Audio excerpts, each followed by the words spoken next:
Pembacaan dari kitab Pengkhotbah. Kesia-siaan belaka, kata pengkhotbah. Sungguh kesia-siaan belaka. Segala sesuatu adalah sia-sia, sebab kalau ada orang berlelah-lelah mencari hikmat, pengetahuan, dan kecekapan, maka ia harus meninggalkan bahagiannya kepada orang lain yang tidak berlelah-lelah untuk itu. Ini adalah kesia-siaan dan kemalangan yang besar. Apa faedah yang diperoleh manusia dari segala usaha yang dilakukannya dengan jerih payah di bawah matahari dan dari keinginan hatinya? Seluruh hidupnya penuh kesedihan dan pekerjaannya penuh kesusahan hati. Bahkan pada malam hari hatinya tidak tenteram. Ini pun adalah kesia-siaan. Demikianlah sabda Tuhan.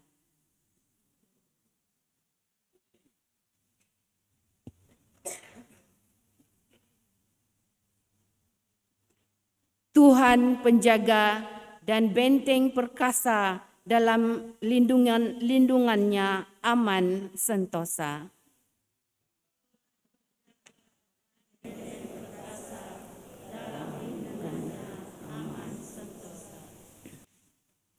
Engkau mengembalikan manusia kepada debu hanya dengan berkata, "Kembalilah, hai anak-anak manusia, sebab di matamu 1000 tahun sama seperti hari kemarin, atau seperti giliran jaga di waktu malam." Tuhan penjaga dan benteng perkasa, dalam lingkungannya aman sentosa.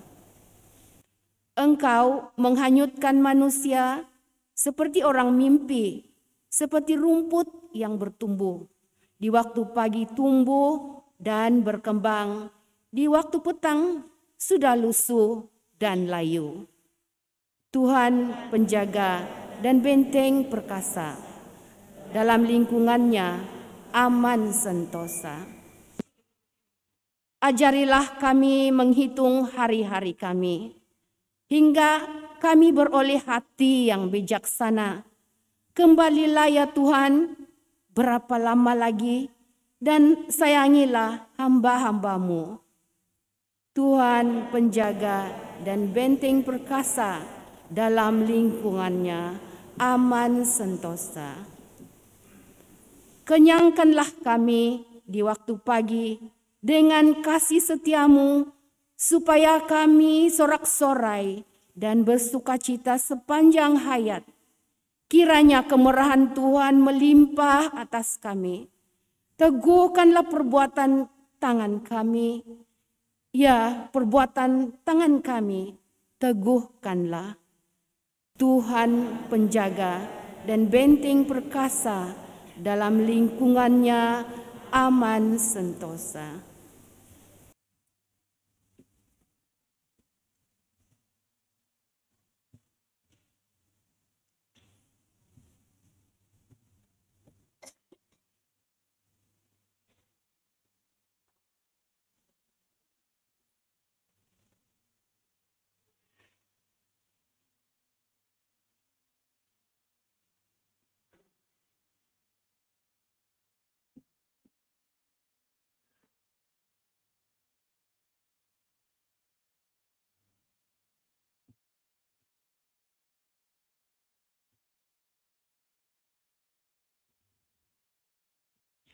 Pembacaan dari surat Rasul Paulus kepada jemaat di Kolosi.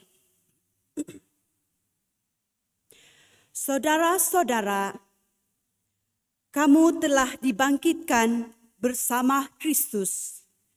Maka carilah perkara yang di atas, di mana Kristus berada, duduk di sebelah kanan Allah. Pikirkanlah perkara yang di atas, bukan yang di bumi. Sebab kamu telah mati, dan hidupmu tersembunyi bersama dengan Kristus dalam Allah. Kristuslah hidup kita. Apabila Dia menyatakan diri kelak, kamu pun akan menyatakan diri bersama dengan Dia dalam kemuliaan. Karena itu, matikanlah dalam dirimu segala yang duniawi, yaitu percabulan, kenajisan, hawa nafsu, nafsu jahat, dan juga keserakaan, yang sama dengan penyembahan berhala. Janganlah kamu saling mendustai lagi, kerana kamu telah meninggalkan manusia lama beserta kelakuannya, dan telah mengenakan manusia baru yang terus-menerus diperbaharui untuk memperoleh pengetahuan yang benar menurut gambar penciptanya.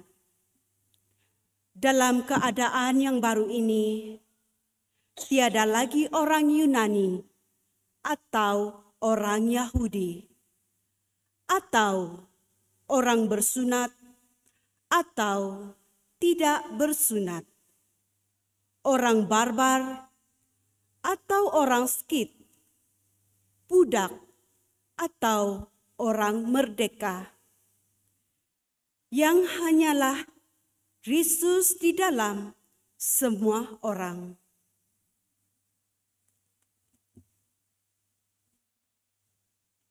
Demikianlah sabda Tuhan.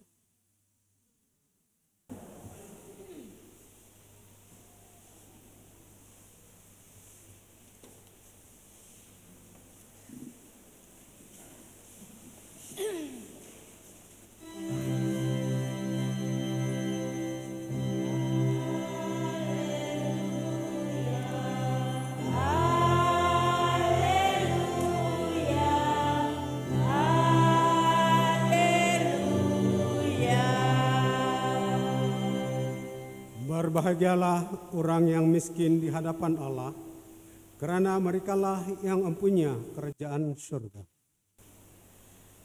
Haleluya, haleluya, haleluya.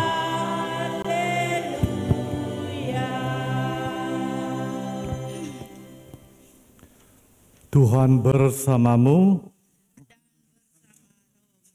Inilah Injil suci Yesus Kristus menurut Lukas.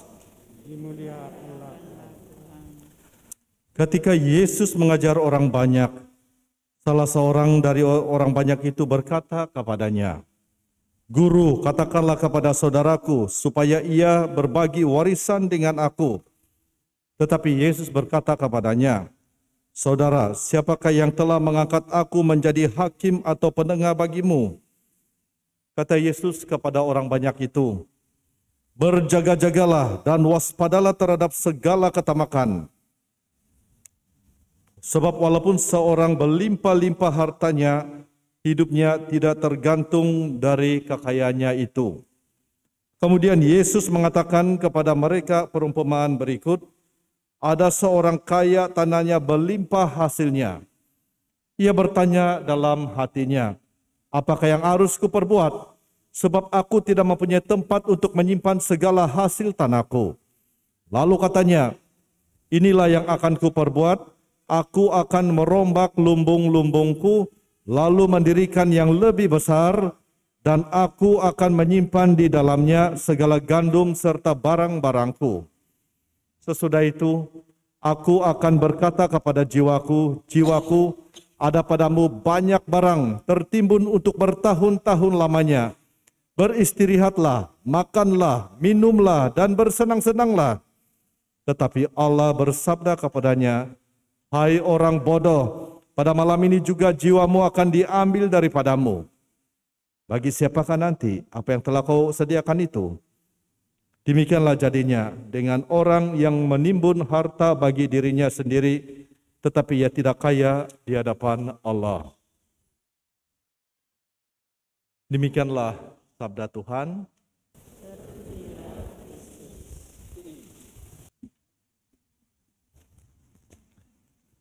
Lebih naik ngawi, saudara yang terkasih, my dear brothers and sisters in Christ, di mana saja kamu berada pada saat ini. Esok bulan Agustus, kita telah melalui bulan Juli ini, belum habis lagi, tapi kita akan akhiri pada jam 12 malam ini. Ada banyak perkara yang berlaku dalam hidup kita, lebih-lebih lagi dalam pemulihan pandemik ini. Makin kita pemulihan, makin ini penyakit COVID makin menghilang, kita makin jauh daripada Tuhan. Sebab dulu saya katakan, sewaktu pandemik hanya dua perkara yang sangat penting pada waktu itu yang bagi kita perhatikan. Sebelum ini kita lupa semua itu. Masa pandemik dua perkara penting yang sangat penting pada waktu itu adalah Tuhan dan keluarga. Tetapi apabila COVID sudah mau hilang-hilang sudah, dan kita punya hubungan dengan Tuhan makin lama makin jauh. Saya tidak heran sebab kita dalam keadaan ekonomi yang tidak menentu pada saat-saat ini, di mana kadar barangan pun semua makin naik, dan di sana juga kita berlomba-lomba untuk mencari nafkah, mencari uang, mencari kekayaan. Semua kekayaan itu penting. Yesus tidak pernah mengkritik orang kaya, tapi dia mengkritik sikap orang kaya yang tidak mau berbagi, yang tidak mau berkongsi, dan itulah yang diperhatikan oleh Tuhan Yesus dalam Injil pada hari ini. Tapi sebelum itu, kita lihat dulu apa pembacaan pertama katakan pada hari ini. Pembacaan pertama pada hari ini diambil daripada kitab Pengkhotbah yang memberitahu kita semuanya sia-sia. Apa yang kamu buat pada hari ini, apa yang kamu pelajari, kamu berhabis belajar pergi universitas, balik kerja tukang kayu atau tukang sapu. Kamu berhabis buat rumah kamu sampai rumah kamu 2-3 tingkat, selepas itu banjir datang, semua hancur. Sia-sia saja kan? Kamu mati-mati cari kekayaan, kamu kasih clear itu hutan beribu hektar untuk tanam kelapa sawit, tiba-tiba harga dia jatuh. Sia-sia saja kan? Kamu mati-mati tanam musangking, lama-lama harga musangking jatuh dan musangking tumbuh yang berlipat kali ganda harganya, pun sia-sia. Kamu mati-mati pergi cari kekayaan di sana sini dan balik semuanya hancur karena gempa bumi. Semuanya sia-sia. Itu menurut Pengkhotbah, apa dia katakan di sini? Kesia-siaan belaka, kata Pengkhotbah, sungguh kesia-siaan belaka, segala sesuatu adalah sia-sia. Apa sebab dia sia-sia? Sebab tidak ada Tuhan di sana. Kalau kita mempunyai Tuhan dalam hidup kita, apa yang kita lakukan tidak ada kesia-siaan. Macam juga orang berkata, buat apa kamu pergi sembahyang? Sia-sia saja itu. Kau ingat kamu boleh jadi kaya kah pergi sembahyang? Dia bilang. Sia-sia jangan pergi sembahyang. Bagus lagi, macam saya di sini. Tanam gata, kumpul aluminium, ataupun bagus lagi saya tidak pergi gereja, saya masih boleh makan, saya masih boleh hidup. Tidak payah pergi gereja, buang masa saja, sia-sia aja aku pergi gereja. Tapi mereka lupa,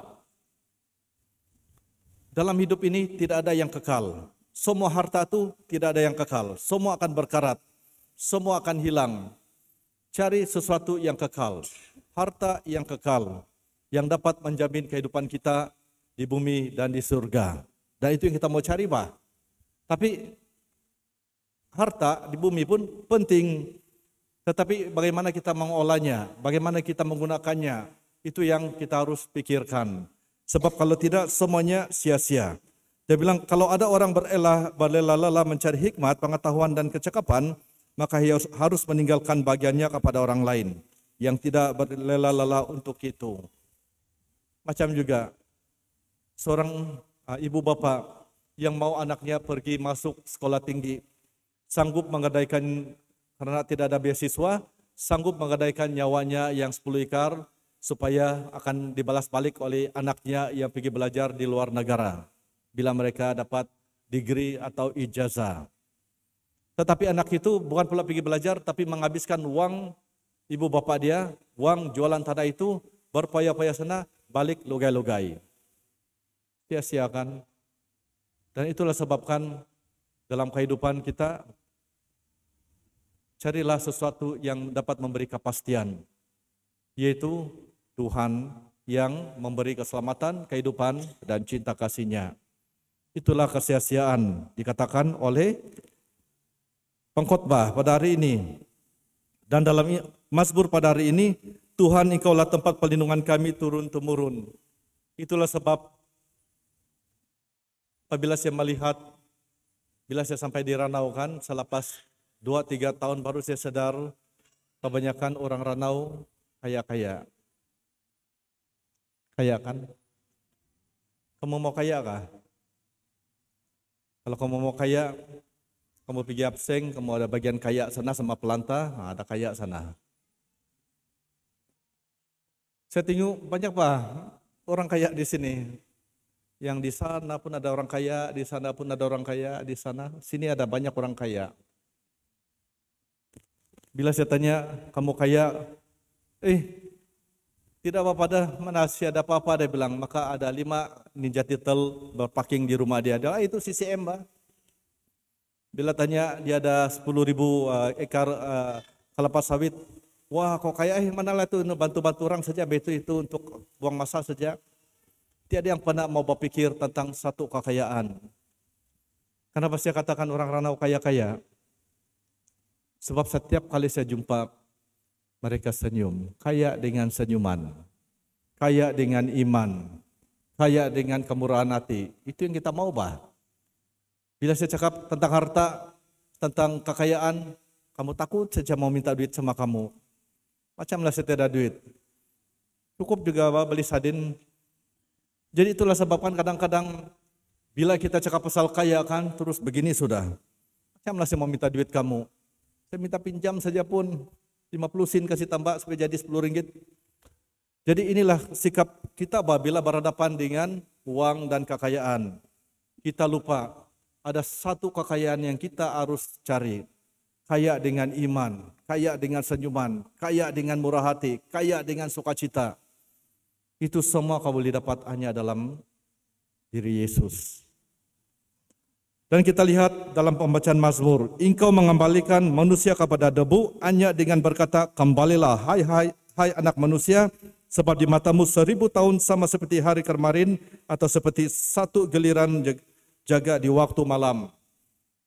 Jadi itulah saudara-saudari yang terkasih, dalam dunia kita yang kita hidupi pada saat ini, tidak ada satu pun yang dapat memberi kepastian hidup kita. Hanya Tuhan Yesus yang dapat memberi kepastian. Sebab dalam Dia ada damai. Dalam Dia ada sukacita. Dalam Dia ada kegembiraan. Dalam Dia ada kehidupan. Dalam Dia ada keselamatan. Dalam Dia surga dekat dengan kita. Maka dari itu carilah selagi Dia masih dekat, selagi Dia boleh dijangkau, selagi anak-anak boleh berseru kepadanya. Ada saat-saat di mana semuanya akan berakhir. So itulah jangan pelambatkan kita punya pencarian dan pertobatan. Dan dalam pembacaan kedua pada hari ini, apa yang dikatakan oleh Rasul Paulus kepada umat-umat di Kolose, satu nasihat bagi kita, sebab saya tahu dalam dunia ekonomi yang sangat-sangat teruk ini, kita tidak berhenti untuk mencari kekayaan. Penting, tapi ingat itu sikap kita. Dan di sini apa dikatakan oleh Rasul Paulus? Saudara-saudara, dia bilang, kamu telah dibangkitkan bersama Kristus, maka carilah perkara yang di atas, di mana Kristus berada duduk di sebelah kanan Allah. Pikirkanlah perkara yang di atas, bukan yang di bumi. Kita sanggup lakukan skema, bukan saja dalam gereja, kepada keluarga-keluarga yang miskin, keluarga-keluarga yang sederhana. Sanggup kita lakukan. Kasih scam gereja dan kasih scam umat-umat yang tidak berkemampuan, itu saja usaha dia dapat dan kena scam lagi. Inilah kita lihat bagaimana sikap orang yang selalu jual ikan. Kamu tahu apa itu jual ikan? Dalam bahasa Inggris dia shellfish. Pentingkan diri sendiri. Di mana mereka pikir hanya diri sendiri. Itu yang selalu saya katakan, saya ulang balik, hampir setiap minggu saya cakap ini. Cinta hanya tinggal perkataan, kecuali kau kongsikan barulah dia berarti. Credit card kamu, debit card kamu, tinggal plastik, kecuali kau kongsikan isinya dengan orang-orang yang memerlukan. Besi, lonceng, hanya tinggal besi, sekeping besi, kecuali kau kasih bunyi dia, barulah dia memanggil orang-orang untuk mempersiapkan diri untuk sembahyang. Jadi sebab itulah saudari, carilah dulu sesuatu yang kekal. Bila kamu dapat berkat, harta itu adalah hasil upaya kamu, tetapi jadilah berkat kepada orang lain. Dengan apa yang kamu ada itu, jadilah berkat.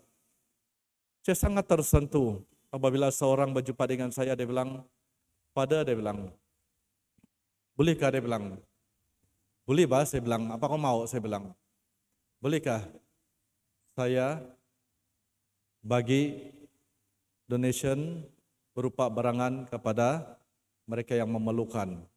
Saya bilang, "Boleh, upamu besar di surga. Tapi jangan kasih tahu nama saya. Saya tidak kasih tahu nama kau," saya bilang. "Tapi saya kasih tahu ada orang yang murah hati." Dan saya katakan, sebenarnya saya tengok kau kaya bahkan, tidaklah pada, ini yang saya ada. Tapi dia pikir saya mau minta lagi ekstra. Saya tengok kau kaya. Tidaklah pada, dia bilang, kau kaya bene. Kaya apa? Kaya dengan kemurahan hati. Dan kamu tidak akan kekeringan, dan kamu tidak akan kehabisan. Kamu akan mendapat lebih daripada itu. Kalau bukan rezeki murah, kamu akan mendapat kesehatan yang baik, dan kamu mendapat iman dan juga kepercayaan kepada Tuhan. Sebab kamu lakukan itu dan kamu tahu Tuhan akan menyediakan lagi. Dan disinilah Rasul Paulus mengatakan, "Pikirlah perkara yang di atas, bukan yang di bumi. Sebab kamu telah mati dan hidupmu tersembunyi bersama dengan Kristus dalam Allah. Kristuslah hidup kita." Dan inilah dia katakan, apabila dia menyatakan diri kelak, kamu pun akan menyatakan diri bersama dia dalam kemuliaan. Karena itu matikanlah dalam dirimu segala yang duniawi, yaitu pencabulan, kenajisan, hawa nafsu, nafsu jahat, dan juga keserakan yang sama dengan penyembahan berhala. Janganlah kamu saling mendutai lagi, kerana kamu telah menanggalkan manusia lama beserta kelakuannya. Itulah sikap baru, berpikiran baru, sebab Yesus berkata, kalau kau mengikuti dia, anggur baru, kantung baru. Bukan anggur baru, kantung lama. Cara berpikir kita dalam Kristus harus menjadi baru. Dan dalam Injil pada hari ini, disinilah kita melihat macam mana pandangan Yesus terhadap orang-orang kaya. Yesus tidak pernah menghukum si orang kaya, dia tidak pernah membenci orang kaya, dia tidak pernah dia tidak pernah mengatakan orang kaya ini jahat. Tetapi dia katakan, sikap kamu bila ada duit, bila ada harta. Itu yang dia mau tengok. Pagi tadi saya ceritakan tentang 3 adik-beradik pergi memutung gata. Masa mereka pergi memutung gata dan mencari kodok, tiba-tiba di atas pokok gata ada satu butul sitaut. Kamu tahu sitaut? Jadi dia pikir ada kululut di sana. Jadi dia pergi panjat. Salah satu daripada adik-beradik itu pergi panjat dan dia buka itu betul, tiba-tiba keluar asap. Dan asap itu adalah berupa jin Boragas. Saya mau sambung yang satu, nanti kamu pikir yang lain. Jin Boragas. Dia senang hati dia keluar daripada botol. Oleh kerana kamu telah membebaskan saya, dia bilang, saya akan bagi kamu 3 permintaan. Dengar baik-baik, mana tahu itu permintaan adalah salah satu daripada permintaan itu kamu yang minta. Jadi yang adik bongsu, jin itu berkata, oke, apa kau mau minta? Cepat-cepat, sebab saya mau balik kampung. Lama sudah saya tidak tengok mama saya, dia bilang tuh jin. Sudah 100 tahun dalam betul. Saya mau jadi, dia bilangkan, jadikan tangan saya, dia bilangkan, supaya tangan saya ini menjadi berkat. Setiap pokok yang mati akan hidup, setiap binatang yang mati akan hidup, dia bilang. Terus terjadi. Dia tes, dia nampak itu pokok layu kan, dia pegang terus hidup balik. Wah, ada power. Jadi adik yang kedua, apa kau mau? Dia bilang. Saya mau, dia bilang, supaya setiap orang yang saya pegang sembuh dari penyakitnya, walaupun penyakit kanker. Jadi dia ingat ada saudara dia yang sakit, dia pergi pegang. Terus sembuh. Terus muka daripada muka 10 sen jadi muka 50 sen. Tapi yang ketiga, yang sulung, dia lama mau berpikir, apa kau minta? Kalau saya minta macam adik saya tidak ngam, kalau dia minta macam adik saya pun sudah tidak ngam, dia bilang. Saya mau sesuatu yang lebih daripada dorang, dia bilang. Jin tanya, bah cepatlah, sikapan kah? Tengok masa habis sudah. Jadi apa kau mau? Terus dia dapat idea. Saya mau, dia bilang. Tadi adik saya dia bilang setiap yang dia sentuh akan hidup, setiap dia sentuh akan sembuh. Saya mau, dia bilang. Saya mau jadi orang yang paling kaya di dunia, dia bilang. Yaitu setiap benda yang saya sentuh akan menjadi emas. Terus itu jin pup hilang, balik kampung. Dengan bangganya dia mau tes dia punya power. Dia nampak itu batu, dia pegang terus jadi emas. Woi, kaya kan? Dia pegang itu pokok gata terus jadi emas. Kaya bukan main. Suatu hari anak dia menangis. Dia bilang, mami dia kasih tahu dia minta mau balik KFC. Jadi dia suruh adik dia yang berdua pergi balik KFC. Terus dia kasih itu chicken wing KFC sama abang dia. Abang dia dengan bangga menerima chicken wing itu. Apabila dia pegang itu chicken wing mau kasih dia punya anak yang sedang menangis, chicken wing itu jadi apa? Emas. Jadi dia takjub. Jadi anak dia menangis berteriak karena dia tidak boleh makan tuh chicken wing sebab jadi emas. Jadi ini bapak dia ini karena dia begitu kasihan, dia mau kasih diam anak dia pegang anak dia mau kasih hibur, terus anak dia jadi emas. Jadi dia sangat menyesal. Jadi kemudian dia panggil dia punya istri, dia pegang istri dia, kau tengok dia anak istri dia pun jadi emas. Jadi selepas itu apa yang dia buatkan, selepas beberapa hari dia tidak mau sentuh apa-apa, dia takut semua jadi emas, jadi dia menyesal dengan apa yang dia ada, kemudian dia rasa lapar. Ngam dia ingat dia ada masih lagi simpan itu bakas punya bosau, jadi ada nasi sejuk, dia lapar bukan main, baru dia mau pergi ambil campur lada, dia mau makan, semua jadi emas. Kamu paham itu cerita? Berarti kekayaan itu bagus. Tapi tinggal sikap kita. Kalau sikap kita itu pentingkan diri sendiri. Kalau sikap kita itu tidak membawa kebahagiaan kepada orang lain, tidak membawa berkat kepada orang lain, sia-sia saja itu kekayaan. Dan itulah Yesus berhadapan dengan orang ini. Apa dia katakan? Apa yang Yesus katakan kepada orang kaya itu? Kata Yesus kepada orang banyak itu, dibilangkan, tetapi Yesus berkata kepadanya, saudara, siapakah yang telah mengangkat aku menjadi hakim atau penengah kamu? Kata Yesus kepada orang banyak itu, berjaga-jagalah dan waspadalah terhadap segala ketamakan, sebab walaupun seorang berlimpah-limpah hartanya, hidupnya tidak tergantung dari kekayaannya itu. Walaupun dia banyak harta, banyak dia punya properti di sana sini, itu bukan menjamin dia punya kehidupan.